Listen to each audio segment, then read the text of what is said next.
What is going on, guys? Matt Downs with Daily Grind Fantasy Sports to help cover this MLB cheat sheet and how to utilize it to your advantage. I will be going over every single column and what you need to know in each column.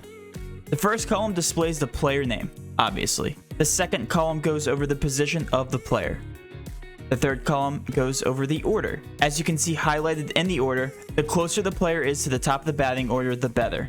If the player is a pitcher, the column will highlight it in white. The fourth column is the team. Next column is the salary. Column after that is the Vegas run total. The higher the Vegas total, the better the player's upside. Except for pitchers. If the pitcher's run total is lower, the more upside for him. The next statistic is called the weighted on-base average. This is the percentage chance a player gets on base, including walks. For instance, Altuve has a .38 weighted on-base average. That means Altuve gets on base 38% of the time against opposing opposite-handed pitchers. Next is ISO.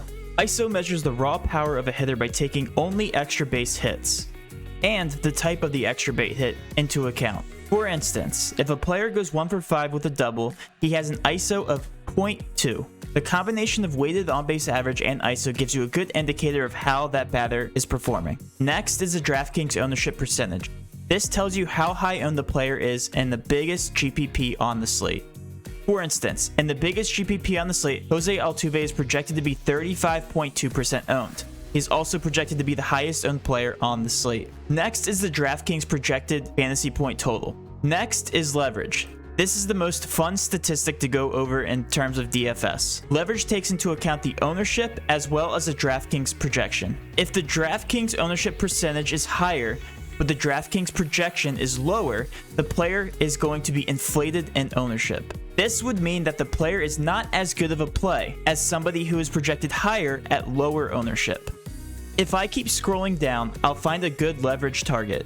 Matt Olson is projected 13.21 points, but is also significantly lower owned than Altuve at 9% ownership. Thus, his leverage is minus 2.71%.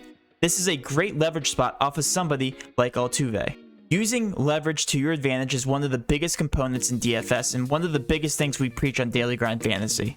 Next is FanDuel projections. After that, it's FanDuel ownership projections, then Yahoo projections, and then Yahoo ownership percentage projections. All of these statistics are automatically uploaded to our optimizer. Down below, you'll see a summary of the slate.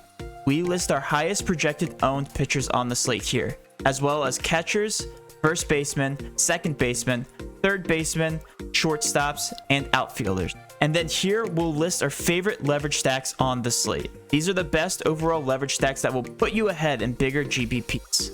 And there you have it. This is the cheat sheet for MLB. Very straightforward and makes cashing very, very easy. Be sure to check out the rest of our playlist for more tutorials.